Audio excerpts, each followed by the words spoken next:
There should be a show though, because what I've done so far, all the research I've done, everyone wins with this. Like everyone wins.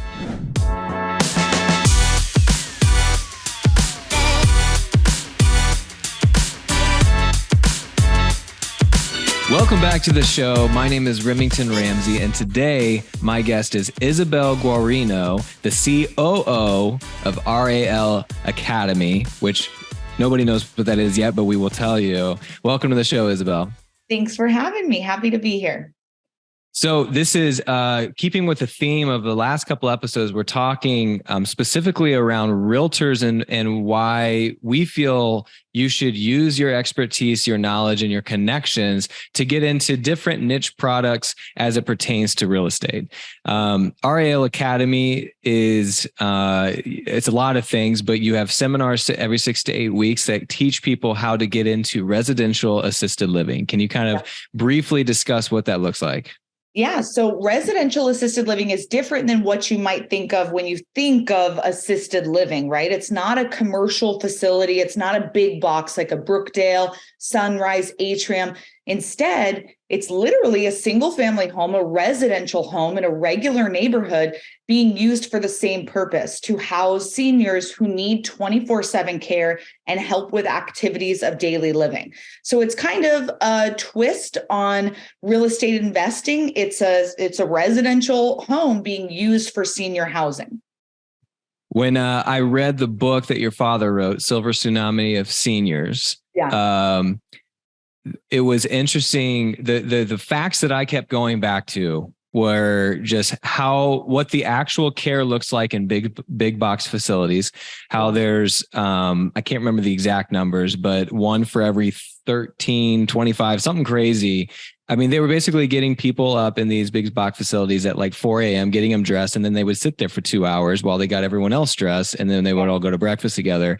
I mean, borderline abuse in these facilities, and even the ones that try really hard, they just are so overextended.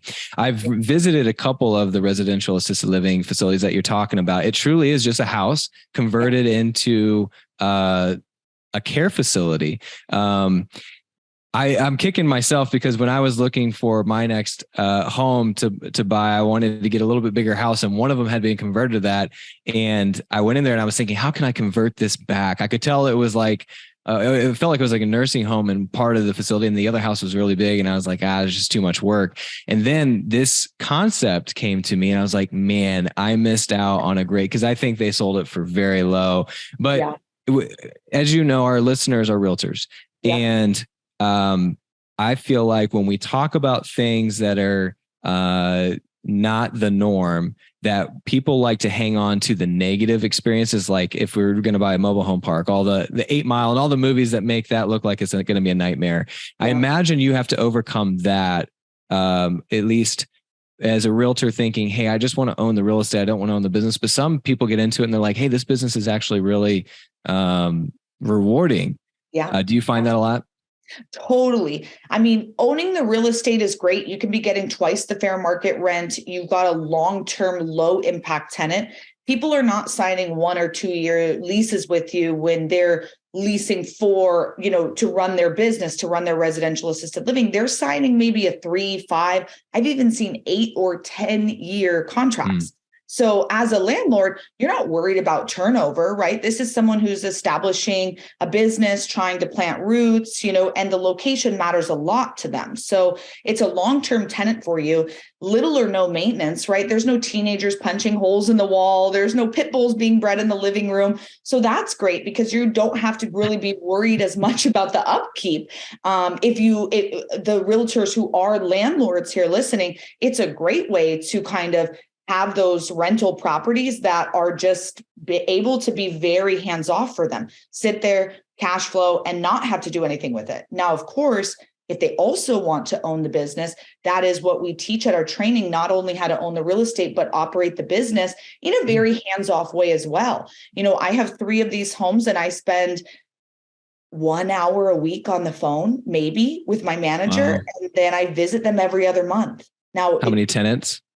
10 in each. 10 in each. Yep. So 30 total. And most of the residents don't even know who I am. And that's Right. cool. I want it to be that way because I don't want to be hands-on.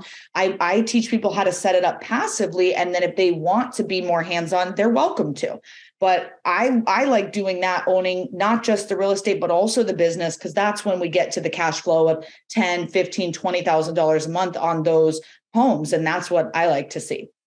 Well, one thing that was said in chapter 1 of the book is that everyone will be affected by this. Yeah. You know, at some point in your life, you will be impacted by someone needing care. You yourself might need care, your kids. Yep. And I firmly believe, like, if I find myself constantly spending money on something, the first thought in my head is, how can I make money off of this versus spend money on this? Yep. So just from the business side of that, if you can get out ahead of that, thinking, hey, my grandparents, my parents, myself, I'd Yep. rather own the property, control the quality, and get out ahead of this thing before I'm just going to be spending $10,000, $15,000 a month for mom. 100%. That's exactly how and why we got started, because my grandmother needed care. And we were like, wait, we're going to be paying $5,000 a month for her to live in one of these, or we could own one. She could live for free and we could cash flow $10,000 a month. It makes a whole lot of sense to just own one. So that's really why and how we got in. So the two types that I know about, and you can tell me if there's more, there's ones that is memory care facilities, and then there's just your basic care facilities. Are there more brackets, I guess? Are there more diversified in the portfolio? Now, you could do a little bit lower care, which would be independent living, kind of like Golden Girl style, but the cash flow is not as good. And it's a smaller market, someone who's going to want that, right? Because if most of these seniors in the baby boomer generation, they own their own homes. And so they don't want to leave their home, right? 70% of people are going to need this care, but they don't want to leave their home. So they're going to wait until they need assisted living. So you could do independent, but we focus on assisted and memory care, which you can both do those two types in a single family setting. Once you get above that to nursing care, doctors, gurneys, IVs, then you have to be in a larger facility. But most seniors actually will pass in an assisted living home. They won't level up to a nursing care, need.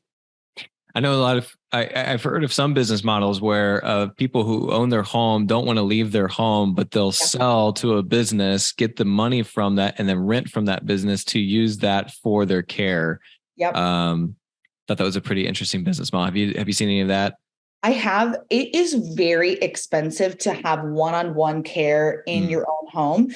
The national average is about $27 an hour. So if your loved one needs 24/7 care at $27 an hour, 30 days in a month, that's $19,000 a month in just care, care. Plus your mortgage, plus your food, your activities, your medication. Most seniors can't afford that. And so what happens is the families say, well, we'll just get care for you during the day and we'll take nights and weekends. But if a senior needs 24/7 care, taking nights and weekends is a full-time gig. I mean, it's not grandma, jump in the car, we're going to Johnny's soccer game. It's painful for them to get up, right? Let alone get in the car, walk to the bleachers, sit for 2 hours and come back. It's not happening. So I think a lot of families are kind of naive to that. They don't understand that they're giving up their whole life for God knows how long, right? The average person needs care for 3.5 years.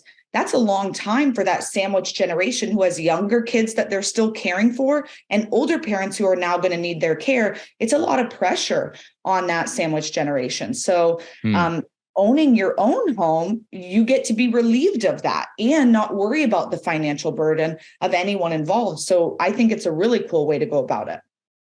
When I was first investigating this and when I'm talking to people about it, the two things people want to understand better are, what do the facilities actually look like and why are they better for the people living there? And we could go so far as even to talk about the memory care facilities because they're probably the most aggressive.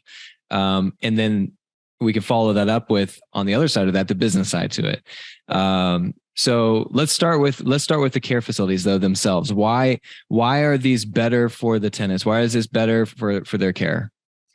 100%. It's what you said earlier, where you're saying the ratio of care is usually 15, 25. I've even seen 30 seniors to one caregiver in a big facility. That's impossible. One person can't take care of 15 people, let alone 30. In our homes, it's a 4-to-1 or 5-to-1 ratio for seniors to caregivers. So the level of care for relatively the same cost is significant. Also, the fact that we all grew up in homes. And so you're able to stay in a home, not a home-like setting, right? It's not these long hallways where, honestly, what's sad is that the seniors become just a number. Because if the caregiver's working on floor 17 on Monday and floor 3 on Tuesday, they don't have time to get to know all 50 seniors on each floor. They treat you like a number. It's like cattle. We've got to bathe you, we've got to feed you, we got to do this. So it's not that those caregivers don't care and ours magically do. It's just the system's set up to fail them. And that sucks for the seniors and for the caregivers. When we get caregivers who come from that environment to ours, they're like, I get to hang out in a luxury home all day long and care for 4 seniors. Like, this is awesome. So it's so much better for the senior to get that quality attention and care. It's better for the caregivers because they can actually do the job that their heart has called them to do. And for the families because they feel better about it when they walk in and know that everyone really loves their mom and dad and is able to be there and give that attentive care. It really is kind of win-win for everybody. Now you mentioned the caregivers, and definitely if I'm a caregiver, I would much rather be working with 5 people versus 30. Yeah. But it's still a really tough job. And I'm wondering, like in the restaurant hospitality, like the toughest thing is turnover of people. What do you do on the business side when you've got such it's one of probably the toughest jobs, and it's a blue collar job too. So they're not making the kind of money that the owners would be making. How do you navigate that? It's really interesting because caregivers are paid a couple dollars above minimum wage. So why would someone choose to work at a care home versus the Chick-fil-A, right? It's because they have a big heart. Yeah. 80% of the industry is immigrants. So most of these people are from other countries, and a lot of them were doctors or nurses in their home country. When they came over here, that didn't translate. And so they still have the heart to care, but it's not in the same way that they were able to back in their home country. So it's really interesting because it's kind of like the United Nations when it comes to caregivers. And I always say, I'm going to train for skill and hire for heart, because this isn't something you can pick someone off the street and be like, hey, I think you should be a caregiver. Like, they have to love seniors. Almost every caregiver I've talked to already, they kind of fell into this. They had an older person in their life who they cared for, they fell in love with, and basically it became like, hey, I want to keep doing this. I love doing this. And so they just have a heart for the senior community, and that's really important. When it comes to turnover, I think this is so interesting. 70% of people, when surveyed during the Great Resignation over the last couple of years, they said they didn't leave their job for more money. They left because they didn't feel appreciated. To me, that says everything. That's about very true. What's wrong with our work culture and environment here in America. I mean, I'm sure all over the world, but if we're not treating our employees with respect, with love, with admiration, why would they want to stay? So I feel like it's about being a better employer and stop worrying about, I need to find good employees. Where are the good employees? When people come to our training and we teach them about right people, right seats, and how to hire, how to retain caregivers, it's amazing when they call me 2 years later, like one of our students in Connecticut, Deidre, and she's like, hey, in 2 years, not one of my caregivers has left me. But yet the industry will tell you that it's high turnover and barely keep them. It's not true. It's about— So what do they do? Freedom. Sorry to interrupt, but what do they do? The business owner in me says, hey, raise it $1. Like, why would we not just pay them $1 more if it means that much to them? But what else are they doing to create that culture? I mean, there's still wiping butts and giving showers. What is she doing to create a culture where they stay? Yep. I think that you can obviously raise it another $1, right? But it's also the little things. It's when they call out and they say, oh, sorry, I'm having car trouble. And you buy them $400 of tires. right? Mm, Like that goes a long way. That could be their entire week's paycheck. sure. But you as the homeowner, it means nothing. You're making 15 grand a month. So it's those little things that you have the ability to do and to give back. And it's not just another dollar. It's something that they're going to use, that it matters to them. So I think those things really make an impact. What are you seeing as the main pain points as to why someone doesn't get into this before we transition into the actual business? Why do most people, like, right from the get-go say, I don't want a piece of that? I think really the biggest thing is there are a lot of hoops to jump through. This is a highly regulated and licensed industry. It's not an Airbnb or a fix and flip. There's no HGTV shows about this. It's not a highly saturated market in the sense that we're 1.3 million beds short right now today. And the baby boomers there should be a show though, because what I've done so far, all the research I've done, everyone wins with this. Like everyone wins. The tenants win because they get more care, better care. It's not that much more expensive, and it's you feel so much better. We're going to get into, can we have these in HOAs? Can we have these in local homes? Like these are actually, a lot of these are being done in a house you would never know. Yep. And I've heard stories of people, HOAs trying to shut it down, losing, and then within 5 years, a lot of the neighbors actually have their parents in those homes, and they love it because they can walk 2 doors down, check on mom, walk back to the house, and know they're in good care.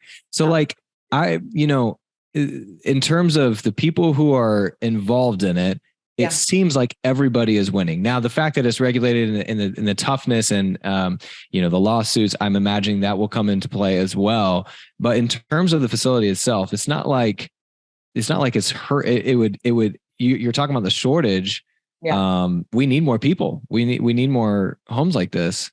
Absolutely. It's just not the fastest, easiest thing to get into, right? Sometimes it takes a little bit of time, especially depending on which of the 4 ways you get involved. If you're going to buy land and build custom from the ground up, that's going to take you some time, maybe a year to 3 years, right? Yeah. You're going to buy a single family and convert, that could again take 6 to 12 months. It just depends. If you're going to buy an existing one, there's 30,000 of these that already exist today across our country. You're buying the real estate, buying the business up and running day one. That is the fastest way to get involved, but it's going to cost a pretty penny. So this isn't necessarily something that brand new real estate investors are like, oh, I'm ready to bite that off. Like it might cost a lot. Number 4, you could lease a home for this. We kind of talked about that being the landlord on the home. You could be the opposite. You could be leasing from someone and you're going to operate the business. Either way, all 4 of those have different timelines and price points that make people say, maybe this is too hard for me, right? So I like that there's barriers to entry because I don't think that everyone should get into this business, because we're caring for people's lives. Like you have to have people care. They're going to do it the right way. If they're going to do it the right way. Exactly. If you're willing to jump through the hoops, you shouldn't be in this business. So let's assume that I have the right heart. I want to get into this. I've seen the numbers. Like, let's briefly go over the numbers again on what this looks like. So an average home, I know it's all different numbers across the country, but just give me an average. Why would I business wise, nothing more than numbers, want to do this versus buy a short-term rental or long-term rental or multifamily? Yep. Okay. So let's say the national average to live in an assisted living home is $4,500 per month per person. So if you had 10 residents in that home, everywhere in the country, you're allowed to have somewhere between 6 and 16, depending on your state or county's limit. But we'll call it 10 for easy math. That's $45,000 coming in every single month. Let's say there's $30,000 of expenses for food, electricity, cable, your caregivers, your liability insurance, vacancies, right? We need to bake in a lot for all those different things. And maybe your mortgage or debt service is $5,000 a month.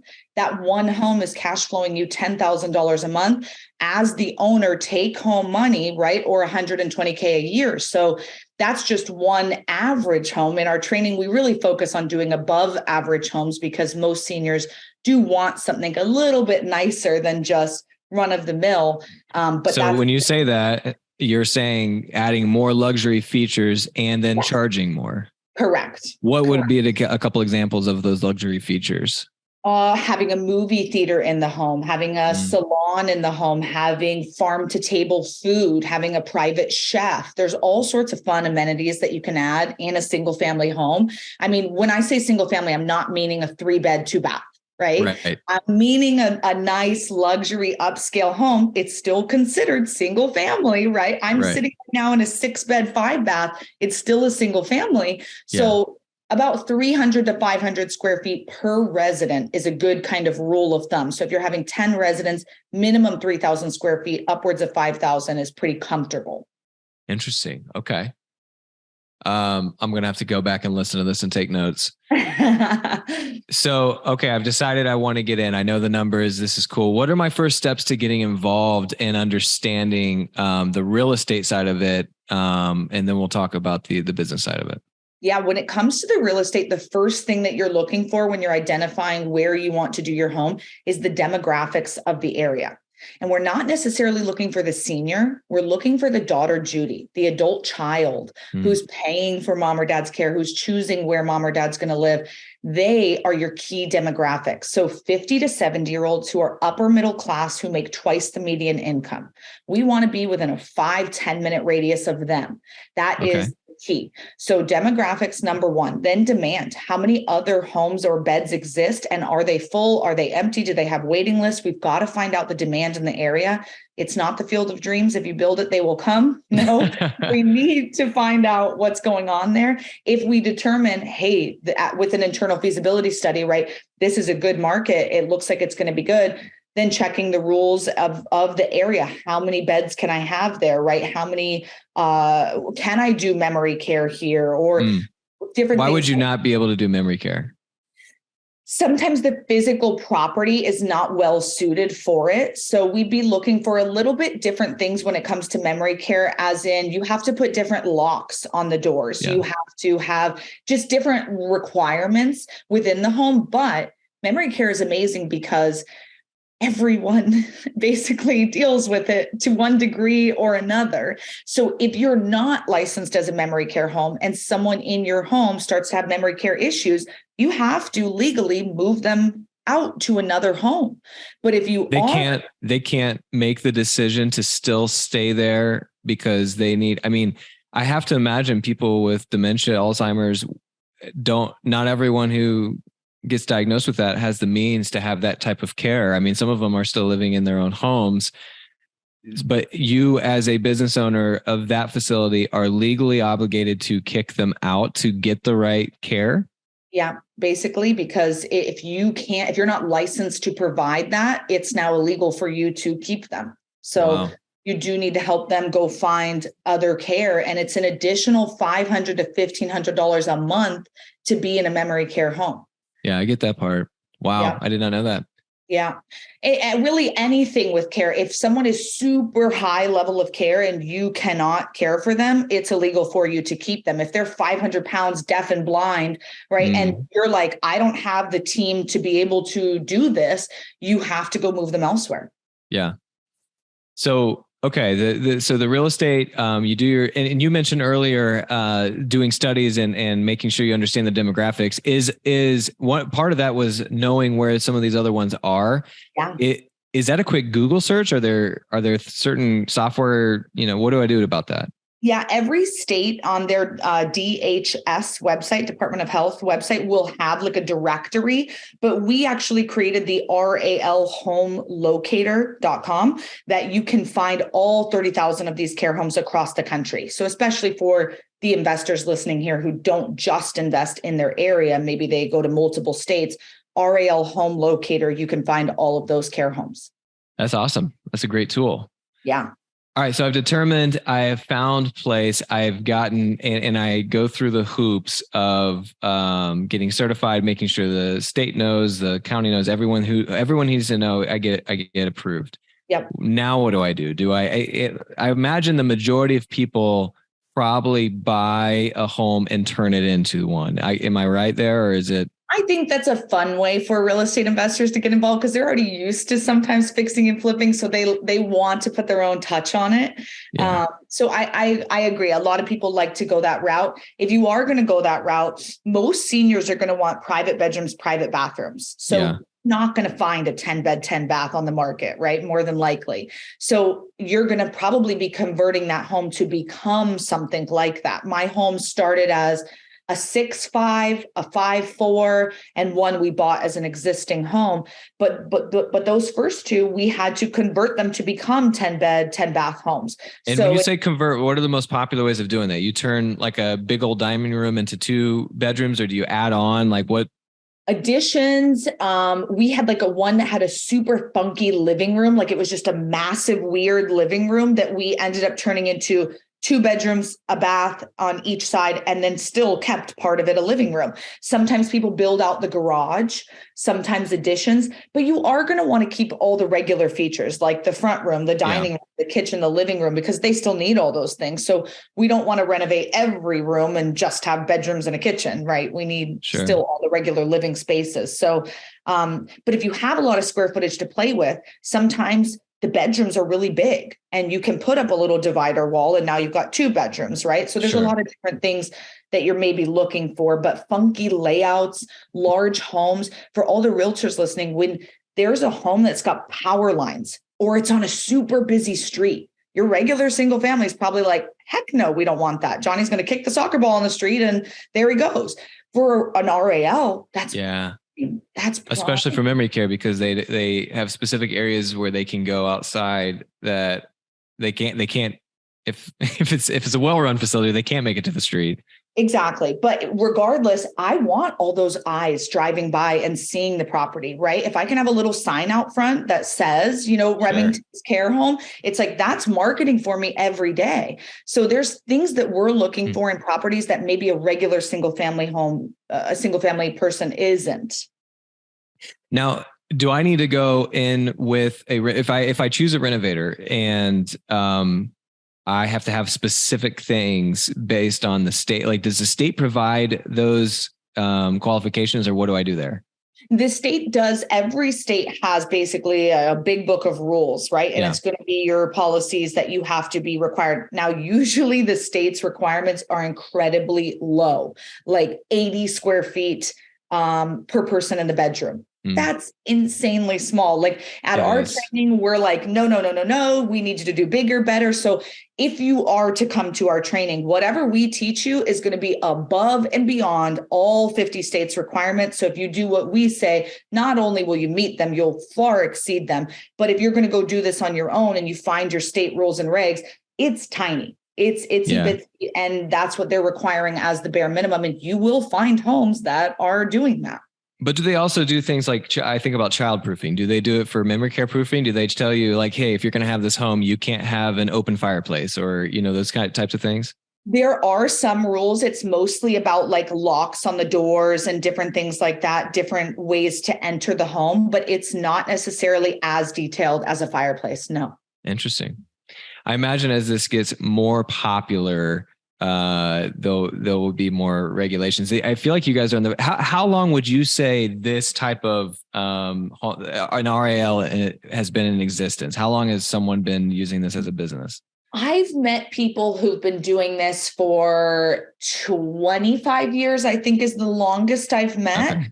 So my other options up until that point, what would that be? The early 90s was big box or mom's coming to live with me.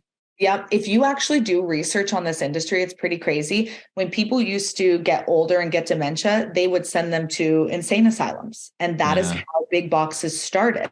They started as basically insane asylums. And then they were filled with all old people. And then they pretty much changed the name to, we're going to call it senior housing.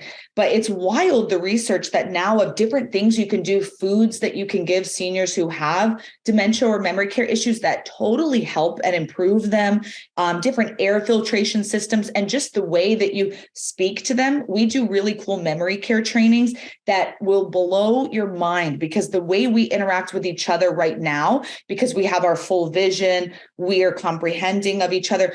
I can come up to you and touch you on the shoulder and, hey, how's it going, Remington? With a senior who has dementia, like you can't physically interact with them in the same way. It's wild. Sure. Once you know that stuff, it's like, it's a game changer, and it makes their life improved a lot more too. Well, when I visited one here, and there's one literally a block away from me, and you would never know. Other than that, the park there's a little bit more of a parking lot. Like there's more spots for parking, so it might look if you drove up on it, you'd be like, "This looks a little different." Yeah. But the house looks the same. It's on the corner. It's well kept, and you walk in, and it was memory care. And I think that particular day was salon day. You mentioned having like haircutting day, and they were all jacked about it. And I think sometimes if you're not in it, which I am actually, in multiple different parts of my family. But if you're not in it, you are thinking, okay, care, okay, they need to be fed and bathed and all these kinds of things. But you're not thinking about they need checkers. They need, either I think a lot of them have like fake animals that are just peaceful, and the colors, like the quality of life that you can provide someone still exists. And I think that makes especially the closest family members feel so much better about this facility, and it's worth more money to them to make sure that mom and dad have a peaceful time. 100%. And we really do like to have a lot of fun in our homes. We celebrate everything, and we really try to make every day as fun and interactive as possible. When you go into the big box and they have pickleball and a dancing ballroom and this and that, the seniors aren't using that. That's handy for daughter Judy, right? Yeah. We've got to compete with that. So what are we doing in activities wise that the seniors will actually participate in? And so doing things like that, music therapy, having even pet therapy. Sometimes we do really bring in bunnies or cats and the seniors can interact with them, but sometimes they do have little fake pets, and salon day and all sorts of fun stuff. We like to make it as interactive and fun as possible for those seniors, for sure.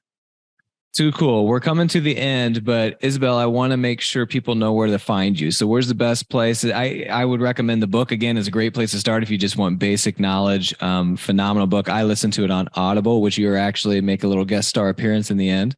Yeah.